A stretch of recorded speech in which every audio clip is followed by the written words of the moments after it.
Okay, we get to talk about another adorable, hilarious TikTok story. An 81-year-old grandmother proving TikTok not just for the teens. Erica Rishko. Living her best life. Living her best life. Thank you, Jared. She's in Germany. Again, 81 years old, and she's uploaded more than 100 of these, like, dancing and workout videos. Stop. Look at her. Isn't she so cute? She's got a strong core. I can't even. Oh, there, maybe not. I can't even do that. That's the thing. Like, most of her videos, I'm like, I'm not sure I could do that. Good for her. I mean, she seems like she's got a lot of time on her hands. She has 125,000 followers, this grandmother. 125,000. Can you believe that? These are some hard work. I do this at Orange Theory, and I can't even. In a lot of her videos, what she'll do is, like, duet. You can duet on TikTok, so you can, like, mirror someone else's video at the same time, and she'll see if she can do their workouts. So she'll do workouts of, like, you know, these crazy intense, like, gymnasts workout, and she'll do, like, a modified 81-year-old grandmother version. That's funny. So it's a little humorous then. Right. Oh, and she totally has a good sense of humor about it. It's just so cute. Good for her. I can only aspire one day. Me too. All right. Lost wallets don't usually turn up this way. Deborah Crosby knew she lost her wallet, but didn't know where. Sounds like me. I don't know, Adam, do you lose your stuff? You seem like a guy that might kind of lose his stuff. Sometimes. I sometimes have to Throwing search for my wallet. shade here on this Just Wednesday kidding. morning. Yeah. All right, so when the doorbell of her Florida home rang Saturday night, she was shocked to see a man on security camera saying he found her wallet in a Walmart parking lot. Oh, and he, like, came to her house to drop it off. You know, there's still good in this world. That's so cool. She wasn't home at the time, so that's, I guess, the joke. She wants the Good Samaritan to know that she considers him her guardian angel. Geez, I wonder what was inside of that wallet. I know. That's so kidding. cool. It looks like he, like, left it on her porch, right? Showed it to her Ring doorbell and then left it on her porch. Right. What a good guy. Yeah, good for really him. cool. He's got a lot of good juju coming his way. Yeah. Okay, let's talk about the COVID-19 vaccine. So millions of Americans have already gotten their first shot, and now there are lots of people lining up for their second dose. And we're hearing that that second dose has stronger side effects than the first dose, kind of anecdotally. So more people are saying that their second shot, followed by symptoms like fever, fatigue, headache, soreness at the injection site. And in most cases, this is kind of cool. It's actually a good thing. So doctors are saying, like, that heightened response for your second dose means that your body did what it was supposed to do and learned its methods on the first dose. And that second dose, you're going to get, like, a higher fever, you know, maybe chills or aches and pains because your body's like, oh, I've seen this before. I know what to do. We're going to get rid of this. Well, that's very good to know for all those folks out there getting their second doses, because I know it's coming up, you know, timeline-wise as to when we first rolled out the first doses. So a lot of those folks are going to be getting their second doses. And doctors want people to be aware of those side effects, like the possibly higher side effects, because they want you to get your second dose, you know? Like saying, this could possibly happen. Do get your second dose. This is okay and this is safe. And is our weather okay and safe today, Adam? Yeah, I think so. I mean, we always need to make sure we're driving, you know, carefully here, especially if during the commute hours where we have more cars on the road. We are going to have a little slick up in northern Utah because we've seen some snowfall, and we are continuing to see that now. But 30s and 40s out there, 50s and 60s in southern Utah, because you'll be the last to see this cold front today. We're the first, so 66 in St. George, and with increasing wind, especially in the canyons in and around St. George tonight into tomorrow morning. For the Wasatch Front, we will see some sun today, but we also will see some snow showers at times. So it's more or less some sun and clouds with some snow showers tomorrow. Better shot of some more sun, but it stays cold and below normal through Sunday, with more snow in the forecast on Saturday for both valleys and mountain locations. And it is looking at our traffic right now, we're still looking A-okay. So that's good news here along the I-15 corridor, I-80 corridor, I-215, I-84, you name it. Everything is looking good, but we are seeing what looks to be an accident at the big-time construction zone of 62nd South in Bangor right now. So that's something that to keep in mind if you're heading that way. Is it affecting drive times? Well, it doesn't look like it, but going up to Provo Canyon looks fine, as does Provo and Salt Lake and Ogden Salt Lake. But guys, guess what? We've been talking about this for over a week now. I'm so excited. It's baby birthday time, and it's the best baby of them all. Oh my goodness. My son Blake turns at 7/18 tonight, technically 3, but we'll call it 3 now. And that was at his 2nd birthday party last year. I can't handle this, the chocolate. Yeah, it was quite the mess to clean up. So cute. He has less hair now than he did to a year ago. You know what? He is just a troublesome 3-year-old now. These are the types of baby pictures that we want to see. This is like by the books. Perfect. The cutest thing. Oh, he looks like what? Yeah, I have a dirty face. I want a slice of that Sorry chocolate about cake this morning. Well, stick around. Blake, happy birthday. Stick Yeah, around happy to birthday. the 6 a.m. hour because we got a different one and it's even cuter. Oh. And we'd love to see yours too, so if you have any, send them our way. Send them to news@abc4.com. That's right. So fun. Congratulations, Adam. Okay, it's February 24th. We've got just one national day for you. That's a rarity. Whoa. It's National Tortilla Chip Day. I love tortilla chips. Right? It's like the only chip I eat. They're good. Okay, I made my own tortillas. I cut up some actual tortillas and, fried them and made tortilla chips. And they were so good, but they only lasted like a day. Like, you can't hold them over. Right. I have my favorite tortilla chip, they're gluten-free. I don't know the name of them, so that's some great information. Gluten-free. Yeah. All right. Well, that's 5:56 too now. We've got more news at 6 coming up.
Now on GMU at 6, a new public health order in effect this morning. How schools and bars will need to adjust. And Senator Mitt Romney announcing his plans for a new federal minimum wage, how much more workers could make if the plan advances.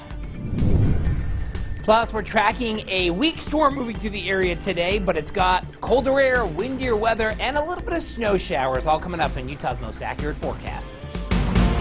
Live from Utah's first TV station, Good Morning Utah at 6 starts now. Good morning, Utah. I'm Sarah Martin. And I'm Jared Jutton, and it is 6 o'clock on this Wednesday morning. Our top story, Utah is waking up to a brand new public health order for COVID-19. Let's break it down. Our state's Test to Stay program for schools now required for all high school students participating in a one-time school-sponsored activity like a dance. So negative tests required to participate. Tests will be provided by the district. Bars in counties with moderate transmission levels no longer required to limit occupancy to 75%. And 8 weeks after our state's administered 1.6 million first doses, masks will no longer be required in counties with low transmission levels. Utah Governor Spencer Cox announced he believes we could be gathering in large groups without masks by July 4th or sooner. All right, let's update you on our status with COVID-19. Utah reporting 716 new cases. Our state total now stands at 367,000. 623,000 Utahns have received the vaccine. 239 COVID-19 patients are currently being treated in Utah hospitals. 12 more deaths have been reported, bringing our death toll to 1,865. Over the past 7 days, we're averaging 779 cases per day. Our rolling positivity rate is 11.34%.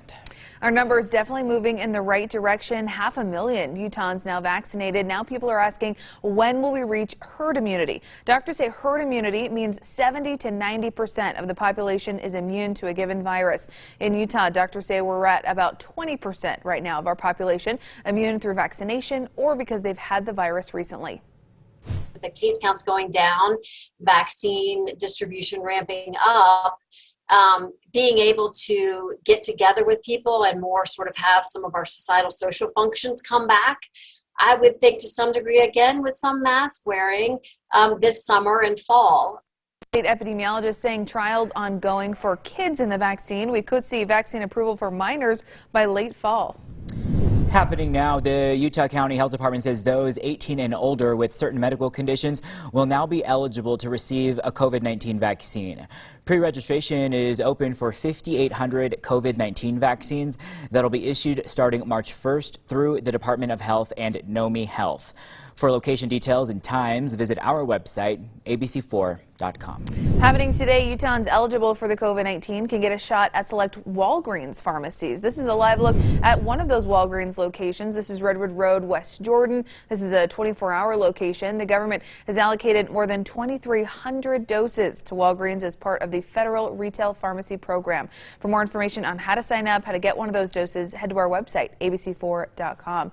And some more promising news on the vaccine front. Johnson & Johnson has announced they're hoping to get emergency use authorization from the FDA for their single-dose vaccine by the end of the week. Once approved, the company says they can deliver 20 million doses of the shot by the end of March.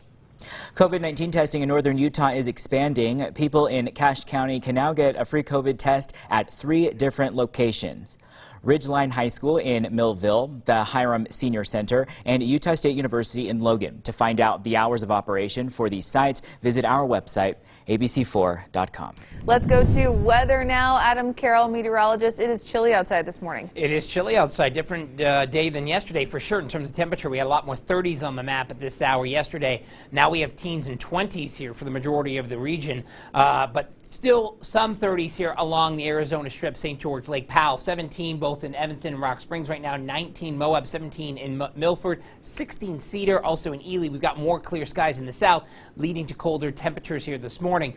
More clouds in the north because we have a cold front that's pushing into the state as we speak, but it's also bringing in some light snow showers. So clouds will increase as well as some snow shower activity here as we head towards the 8 a.m. hour. But if you're heading into the mountains, we'll see snow throughout the day. A couple of inches here by the end of it. Then this storm system will clear out, and then we'll head into a quieter Thursday. But satellite radar shows the clouds are in our north, the clear skies in our south, and as we get a little bit closer here, showing just the radar imagery, you can see that we're still seeing some light snow falling around Logan, also now into Brigham City, but it's moving at a fairly slow clip. All the I-15, I-84 split, so Malad, you're pretty much set and done with it. Out there, our storm system will dive to the south and east to the Four Corners. That will bring the snow showers here to our area, especially over the mountains. But right now, traffic-wise, you know what? We're actually doing pretty good out there right now. We haven't seen anything in the way of any issues with our traffic going on, but we are going to get a little bit closer into northern Utah, which is where we have seen some snow, and it has created some little bit of a slowdown here up Sardine. If you are heading over the pass, you're looking at a 47-minute drive time from Brigham City to Logan. It's getting a little dicey up there, guys. It's a little dicey in Logan. All right, happening tonight, we've got a road closure we want you to know about in West Jordan. UDOT closing part of 62nd South between Country Hills Drive and Fox Hills Drive. You can see it highlighted in red on your map right there. They're working on a pedestrian bridge at Fox Hill Elementary. That closure starts tonight at 10. It'll open back up by about 6 a.m. tomorrow. New this morning, police charged 2 men for kidnapping and murdering 25-year-old Consuelo Rio Romero from Kearns. Police made those charges yesterday against 29-year-old Orlando Esecia Tobar and 21-year-old Jorge Medina Reyes. Officials say the two allegedly kidnapped Solo Rio Romero from her home in Kearns earlier this month. The 2 men later brought her to a different apartment where officials say she was shot and killed. Police are still searching for Solo Rio Romero's body. A woman died in a snowmobiling accident near Bryan Head. 3 snowmobilers crashed near Navajo Ridge yesterday afternoon.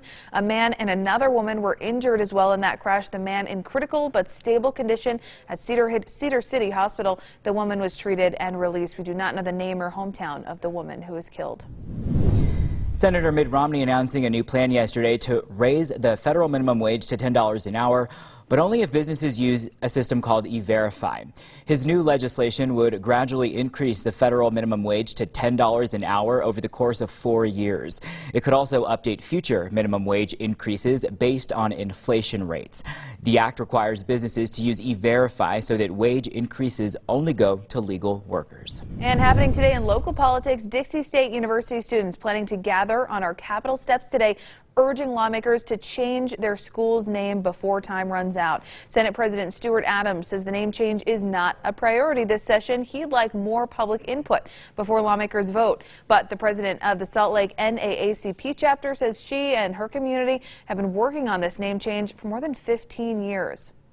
They want to say it has nothing to do with race. It has nothing to do with the South. It has nothing to do with slavery. But in history's past, it has everything to do with that. Students say this is a critical issue for the entire student body, alumni, faculty, and community. All right, less than 2 weeks in the legislative session, lawmakers say there's no time left to rehear the Crown Act. The Crown Act is a bill to end hair discrimination against black women. A 16-year-old girl says she can recall incidents dating back to elementary school when her classmates discriminated against her due to the texture of her hair. She says when students brought up her experiences at the state capitol, she was told this. When the senator made his comments and said basically that I love you and your hair is beautiful, but we're not going to go through with this because we don't see it. I love her hair there. Now, nationally, the Crown Act has passed in 7 states after the Crown Coalition was founded back in 2019. Also on Utah's Capitol Hill, the Senate Education Committee voted to advance 2 bills helping education in Utah adjust to the fallout from COVID-19. Senate Bill 184 deals with standardized testing this year. It says because of COVID-19 and the disruption it caused in schools, scores won't be weighted as heavily when it comes to decision making and funding. Meanwhile, Senate Bill 211 deals with background checks. It proposes child care businesses and entities be able to share background check information for hiring and volunteers, something child care providers support. Bill is to acknowledge that if our students take these tests, that the resulting data will not be standard. Really will save individuals in the state not only money but time.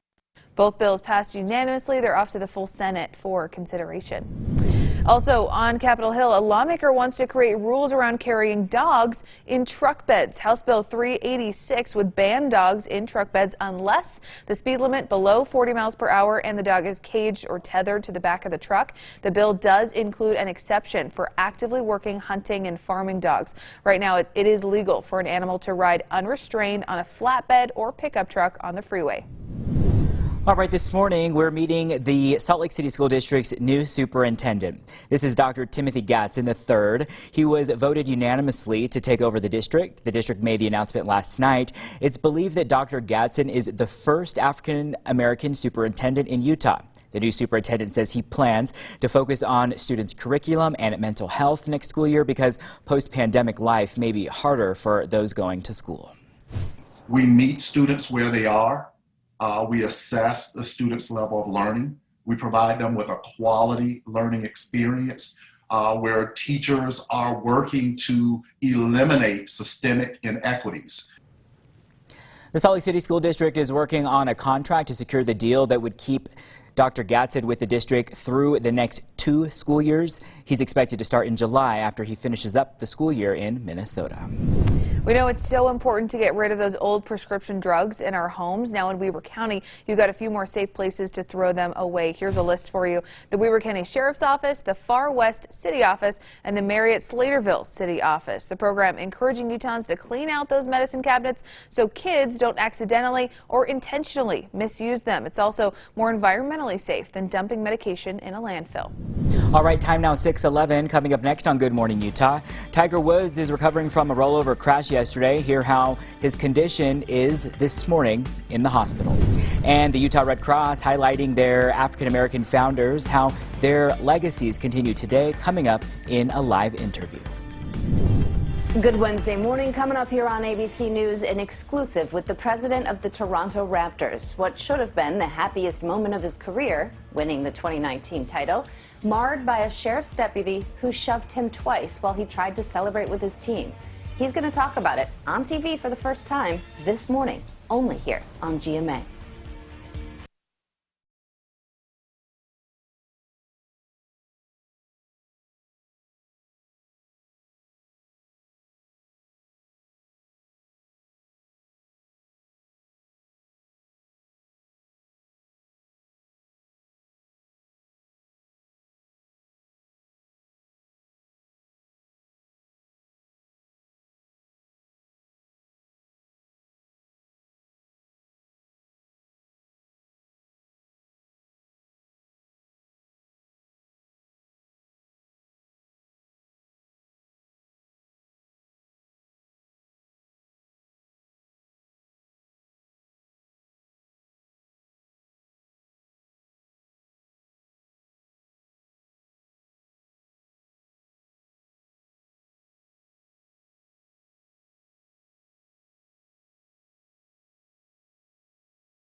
Time now for your weather on the 4s.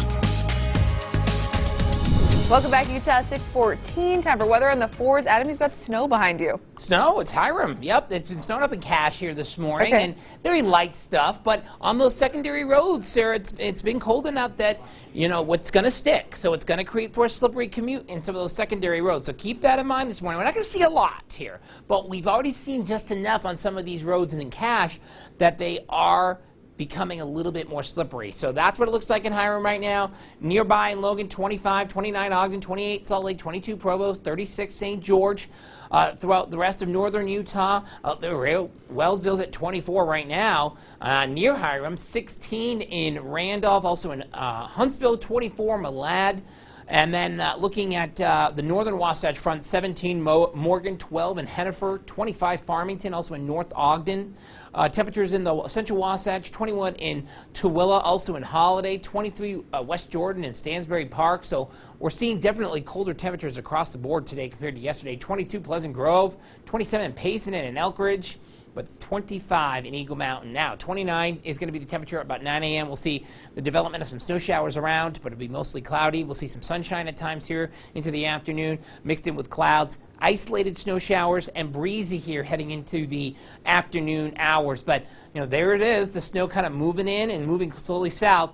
But the rest of the state's under fairly clear skies as right now. But Logan's been seeing some snow. We know Hiram's been seeing snow. It's getting real dicey here on Sardine because it's sticking to the roads there. Bringham's going to start seeing the snow if you haven't already. I-15, I-84, those higher passes there, it's likely a little dicey as well.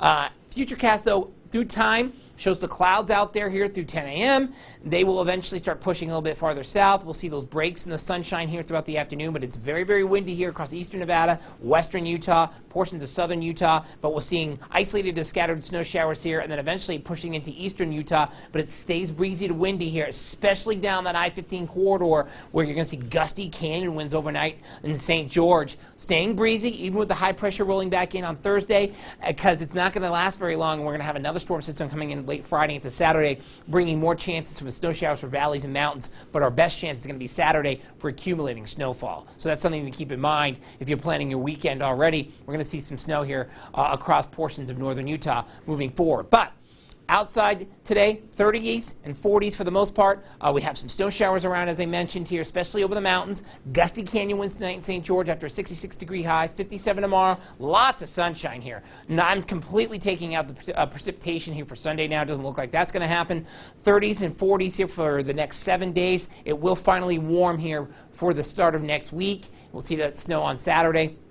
Still seeing nice driving weather out there right now, especially here in the Wasatch Front, but it's a little bit more dicey, I mentioned, up in northern Utah, but along I-15 and also Bangerter, not having any issues, at least as of right now. So you're looking at drive times on Bangerter near normal, also right along that I-15 corridor. All right, Adam, thank you. As Black History Month continues, we're taking a look at how different blood diseases impact people of color. In the United States, nearly 100,000 people of various ethnic backgrounds suffer from sickle cell disease, including 1 out of every 365 African Americans. People who suffer from this disease are in need of blood transfusions, and that's where you can step in to help. Joining us live is Michael Samalden, the lead specialist with the Utah Red Cross. Good morning. Good morning. Good early morning. You said you don't wake up this early, so thanks for being here. How can this help honor, Black History Month? Yeah, so we've had some amazing people in the Red Cross. Dr. Jerome Holland and Dr. Charles, who came in and really pushed the envelope for us when it came to how we handle blood and develop blood transfusion technology. And how can people locally step in to help? Yeah, so anyone can come in and donate blood or volunteer.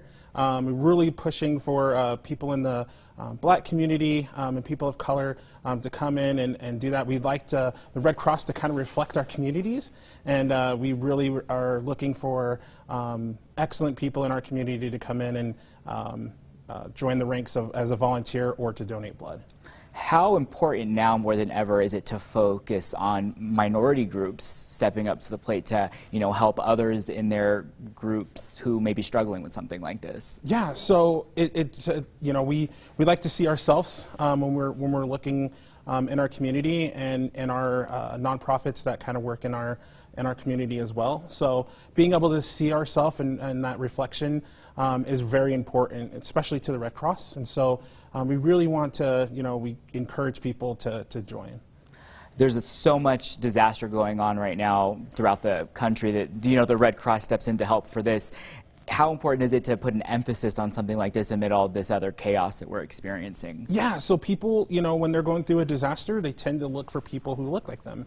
And so having people of color to step in and volunteer and deploy and also help to give blood really helps when it, give comfort to those who look like them. And not sure if these are any local locations, but if somebody who's watching this morning wants to donate, where can they go? They can go to redcross.org, and you can either search for blood or search to volunteer. And what kind of requirements do people have to meet if they wanted to do something like this? Anything. Right now we're really, we're doing a lot of virtual work. You can use your computer and join and do volunteering virtually. All right. Anything else folks should know this morning? No, just come and join us. We're really looking forward to having you guys. All right. Hey, thank you so much for joining us this early morning. Sarah, if they want more information, you can head to our website, abc4.com/GMU. All right, thanks so much. Such an important topic. 6:21 now. Coming up on Good Morning Utah, dozens of inmates die in Ecuador during a prison riot. What caused that deadly commotion? Coming up in News Around the World. And getting ready for the Golden Globes this Sunday night. See how the awards show will be hosted live in 2 separate locations.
Time now for your weather on the 4s. Well, here's your weather on the 4s. We're seeing some snow showers here moving into portions of the northern Wasatch Front. We've already seen it here across far northern Utah, Logan, Brigham City, along I-15, I-84, Tremonton, even over the Logan Canyon area we've seen the snow. Sardine Summit's a little bit on the slippery side right now. 30s and 40s is going to be the story today, with 60s here across southern Utah and some 50s as well. But we have a front on the way. And that is what's bringing us here colder temperatures, windy conditions, and this little round of snow showers. But St. George, it's sunny skies, and you'll see 66 breezy conditions here throughout the day, but it gets windier into the overnight and tomorrow morning, but it stays sunny, and we'll be a little cooler tomorrow for the Wasatch Front. Snow showers around 38 today, 39 tomorrow, 41 Friday, with some evening snow showers rolling in before some accumulating snow comes in on Saturday morning, and that will, a couple inches are likely here for our valley locations. But overall, we have a couple of new incidents out there right now. We aren't looking at very major incidents with these two, but they are minor, and we'll start with the one on 62nd South eastbound. Accident at Foothills Drive, Fox Hills Drive. This is pretty much right up against Bangerter. You can't really see the accident because they don't have a camera right on top of it, but there is construction in this area, so that may have attributed to the accident. Speaking of Bangerter, it's looking just fine. We'll highlight the next accident here coming up in the next 10 minutes, but, you know, along I-15, we're looking okay right now, guys. All right, thanks, Adam. Speaking of an accident making national headlines, to Tiger Woods in a rollover crash in Southern California. He's fractured multiple spots in his leg, shattered his ankle. This is Woods' car right here. Totally destroyed from rolling down that hill. Woods was the only person in the car. He had to be pulled out using the jaws of life. He was then rushed to the hospital for surgery. His injuries non-life-threatening, but they are very possibly career-threatening. Police say there was no evidence Woods was impaired at the time. Here's Utah's golf star Tony Finau's reaction to the crash. You just hope Tiger's all right, you know, and we all know he's a strong cookie, physically, mentally. So if someone's going to get through this, he will, and be back for the better, I'm sure. But, you know, our thoughts and prayers, I'm sure as a whole, all the players, I can speak on their behalf, are with Tiger. Doctors say Woods was awake, responsive, and recovering in the hospital. The Golden Globes are happening this Sunday, but from two different coasts, and Hillary Clinton is releasing a mystery novel. For the latest on what's happening in Hollywood, here's ABC's Jason Nathanson. It's an award show first. Because of the pandemic, Sunday night's Golden Globes will be hosted live from two coasts by Tina Fey and Amy Poehler. Tina's going to be in New York. I'm going to be in California, and we're going to take full advantage of how fun it is to do award shows on your computer. And while this is a first, the pair are veterans. This will be their fourth time hosting. The winners are expected to be at their homes around the world. The Golden Globes air live Sunday night on NBC. She's been a first lady, a senator, secretary of state. Now Hillary Clinton getting a new title, mystery novel writer. She's teaming up with author Louise Penny for a book called State of Terror, which we're told will be about a secretary of state trying to solve a wave of terrorist attacks. You'll be able to read it October 12th. Mandy Moore's new baby already has a winning personality trait, punctuality. She shared the news of the birth on Instagram, writing that Gus was born right on his due date, much to the delight of his parents. It's the first child for Moore and her husband, musician Taylor Goldsmith. And happy birthday to Straight Outta Compton star O'Shea Jackson Jr. He's 30 today. You yap worse than 6 barbers. While Uncle June, Soprano star Dominic Chianese, is 90. And that's what's happening in Hollywood. I'm Jason Nathanson, ABC News, Los Angeles. All right. A mystery novel from Hillary Clinton. Very exciting. I wonder what her mystery. I feel like she doesn't have a lot of cards close to her chest these days, so I'm very excited to see what she's going to be. I love it when you learn about like the guilty pleasures of famous people. You know what I mean? Like Hillary Clinton, renowned politician, also loves mystery novels and writing them. Could be interesting. All right, still ahead on Good Morning Utah, a new public health order taking effect this morning. What Governor Cox is saying about how long we could be wearing masks. Plus, women making their mark in the business community. We've got a live interview on resources ready for Utah women in business right now. As we head out, here's a look outside our doTERRA camera over downtown. Ooh, that pretty early sunrise. Adam Carroll back after the break with your weather on the 4s.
Live from Utah's first TV station, Good Morning Utah at 6:30 starts now. Good morning, Utah. I'm Sarah Martin. And I'm Jared Jotnany for Brian Carlson. It is 6:30 on this Wednesday morning. We begin this half hour with the COVID-19 pandemic and an encouraging sign in New York City. NBA fans attending a basketball game. America's largest city at one time was the epicenter for the virus. ABC's Megan Truzian has the story.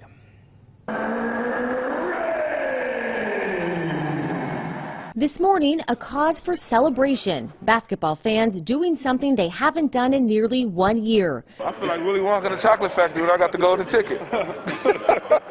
2 arenas in New York reopening at 10% capacity. At Madison Square Garden, where the Knicks hosted the Warriors, 2,000 were allowed inside.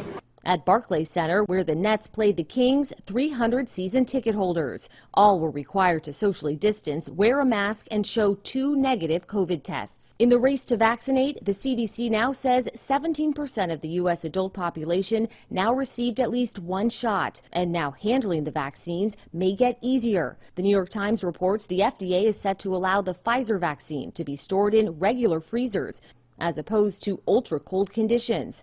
Vaccine makers say they're on track to deliver 600 million doses by July. Pfizer ramping up production, and Moderna now expecting to double its shipments by April. We are now targeting delivery of the second 100 million doses of our vaccine by the end of May, and a third 100 million doses by the end of July, a full 2 months ahead of schedule. And Johnson & Johnson is set to release data on its 1-dose vaccine, with emergency use approval expected as soon as Friday. A good sign of progress. I'm so excited. My smile under this mask is just huge. I'm so glad to be home. We're home, baby.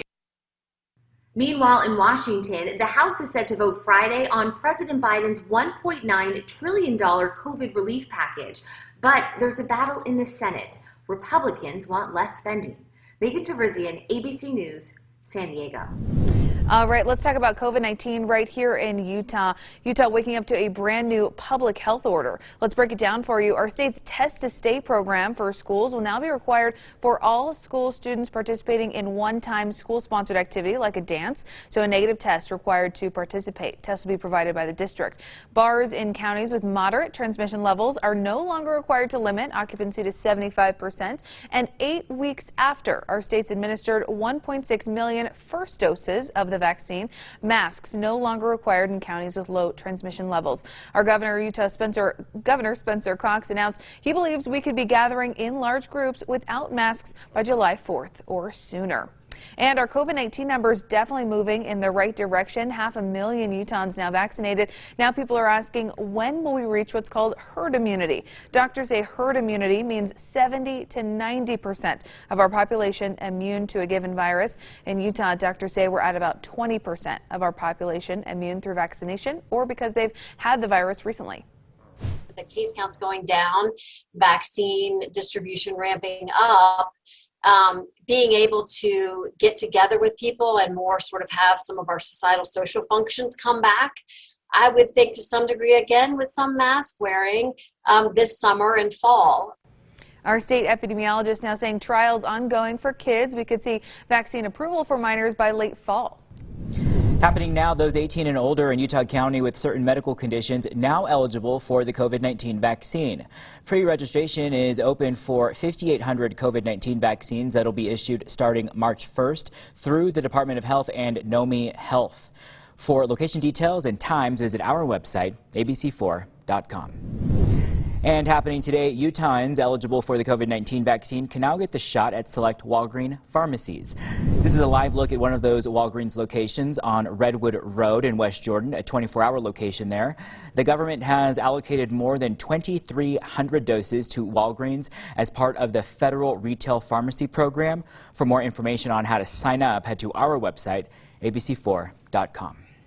COVID-19 testing in northern Utah is expanding. People in Cache County can now get a free COVID test at 3 different locations. They're on your screen: Ridgeline High School in Millville, the Hiram Senior Center, and Utah State University in Logan. To find out those hours of operations for these sites, visit our website, abc4.com. All right, time now to check in with meteorologist Adam Carroll, standing by there with some snow Snow, that's right, up at Powder Mountain right now, Jared. We're seeing that snow kind of push southward here through northern Utah on the Wasatch Front, but it's snowing at Powder Mountain. You're going to pick up a couple inches here today with this latest round of snow shower activity, but you can see on satellite radar that the snow is confined to far northern Utah, north of Ogden, while the rest of the state's under a clear type of setup, which is leading to temperatures much colder than yesterday. But we've seen snow falling in Logan, snow falling in Brigham, along the I-15, I-84 split here. But now we're starting to get an inch closer to Ogden. That's why we're seeing the snow here around Powder Mountain.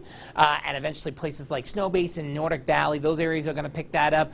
But it's going to be light here across the Wasatch Front. 20s for many locations, teens for some. Some of the colder spots like Cedar, Ely, and look at even Moab at 19 right now, but 28 here in Salt Lake. Heading out the door, we'll stay more or less in the mid to upper 20s. We'll see a colder start to the day and clouds continuing to increase ahead of a little bit more snow shower activity. So looking up into the mountains we go, colder, snowier than yesterday, and we'll have a few inches out there as we have a low pressure system diving southward into the Intermountain West that's bringing in the snow shower activity today. Several different incidents here occurring across Salt Lake County. This has been more or less a busier area than other counties of northern Utah in the last couple of mornings, but getting a little bit closer, there's an accident. You can't see it here, but it is in downtown Salt Lake. And there's also one here at the 201 30th West interchange as well, and then down into the 62nd southeastbound, though, at Fox Hill Drive along Bangor. You can see the cars starting to back up there across this area, guys. So excited for this topic. Today, I get to highlight the accomplishments of women in business right here in Utah, talking some resources available for women at your local Chamber of Commerce. Joining us to tell us more, Barbara Riddle, President and CEO of Chamber West. Barbara, you're becoming a familiar face on the show. We love having you. Oh, thank you, Sarah. I love being here. Yeah. Oh. So Chamber West, Chambers of Commerce, we know you described last time Chambers of Commerce are really places, problem-solving hubs. Mm-hmm. And I love that description. We are, and to add to that, you can also look at us as connectors, providers of information and opportunities for businesses within a local community. Which, I mean, for women in business especially, I feel like that is a pivotal part of becoming successful. So for women in business, we have, our goal is to inspire and elevate women into greater leadership roles within their organizations and within the community. Mm-hmm. And in doing that, we offer a lot of incredible programs led by the women within our business community. So they plan it, they execute on it, they do a phenomenal job, and the leadership that we have from our women is just remarkable. Very cool. Can we talk about some of those programs? What's available? You bet. So within our chamber, and when I talk about a local chamber, we're one area. We represent the West Valley, Taylorsville, Kearns, and West Jordan community, but there are chambers throughout the state. So I would really encourage folks to get engaged in and connect with their local chamber. We offer programs, professional growth programs. So next month we have President Denise Huftelin coming from Salt Lake Community College that's going to talk about reframing leadership. We've had a behavioral health expert that spoke last month. Mm-hmm. We have a spring conference coming up in April, and 3 dynamo presenters that will present during that. Typically we have breakouts, but not during COVID. We're just doing one straight line. And we have a golf clinic in May. A golf clinic, cool. We do. And then we do community service and outreach, and we have a holiday party, and we do a local connection with our English teachers within 8th grade in a silent hero program, which is absolutely phenomenal, as well as we look at women leaders in the future as well. So even connecting with women who aren't business leaders yet, but who are, even in 8th grade, are young future women business leaders. Absolutely. It's such a great program, and it's awesome. You're not alone in this world, you're not alone in your community or in your neighborhood. Getting engaged with other business women is very strengthening. I think every woman in business, in whatever career they're in, you've had that experience of being the only woman in the room, yes. Or maybe having the only perspective that is similar to yours. What are you finding as these women in business can connect and reach with each other? What do you feel like they're seeing as kind of the major benefits of that? I see it as connections with other business leaders, And within a chamber, when you have businesses that are small, medium, and large, you have women leaders at all different levels. And so to be able to learn from others that are further along in their careers in leadership, and maybe you're just new within your career, is very helpful. And then as well as, you know, women that are further along in their careers, it's awesome, so freshening to see the perspective and to be able to learn from each other regardless of where you're at in your leadership journey. No matter what question you have somebody who can give you an answer. I love that. That's the one thing about a chamber. If they don't know if they don't know the answer to the question, they know who to get a hold of to find the answer to your question. Barbara Riddle with Chamber West here with me this morning. We've got all of these resources linked on our website, abc4.com/GMU, and how to connect to your local Chamber of Commerce. Barbara, thanks so much. Thank you, Sarah. All right, very important resources, ladies. Thank you. All right, 6:40 right now. Coming up next on Good Morning Utah, hundreds of thousands of COVID-19 vaccines arriving in Thailand. How soon the country plans to vaccinate half the population. Plus, Tesla could soon have a new rival. See which company is rolling out electric cars. Coming up in your Good Morning Utah Business Report.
Time now for Utah's most accurate forecast with Adam Carroll, Weather Rate Certified 9 years in a row. Welcome back, 6:44. Time now to check your weather on the 4s. Adam, that looks like a nice snowy backdrop there behind you. It's cold outside and only expecting to get a little colder? Oh, yeah. We'll be several degrees colder today than yesterday, Jared. And, you know, we are seeing some snow here across northern Utah, especially at Utah State.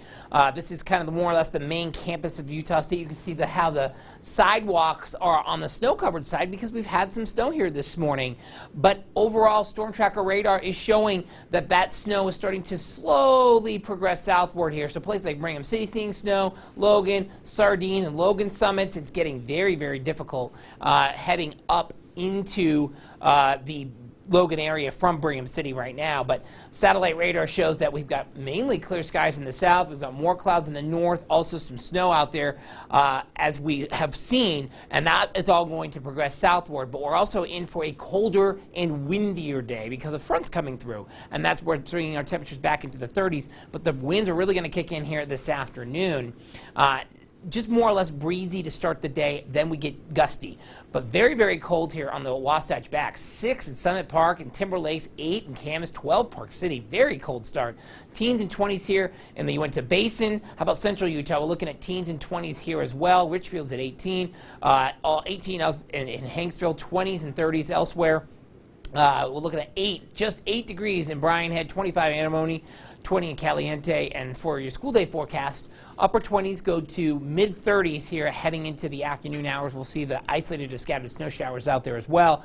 No valley accumulations expected, but mountains could see a couple inches. And once this storm system tracks off to the south and east, high pressure short-lived will move back in tomorrow. Partly cloudy skies in the north, sunny skies in the south. Still staying cold. Northwest flow keeps us on the breezy side as well. So on Friday, we have a next storm system arriving later in the day, bringing mountain snow showers and overnight valley snow into Saturday. That will lead to accumulations, but it will be gusty as well, so it will be a lot windier out there.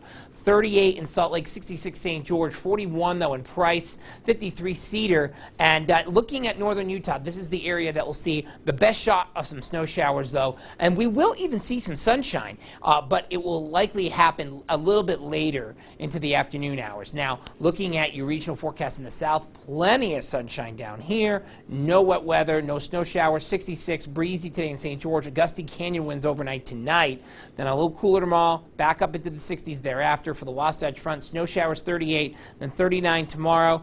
Then we have afternoon and evening snow showers developing, especially in the mountains, and it'll be windy here at 41. Snow on Saturday accumulating on our valley floors and mountains, 37. We have a few different little incidents out there. Nothing is too big that is causing major backups, but we do have several here in the valley. But we're going to go up to northern Utah first. This is Wellsville. This is heading up Sardine. Very, very nasty conditions right now. It's wet up in the Utah State area. Look at this though, heading over the canyon, the Sardine Summit.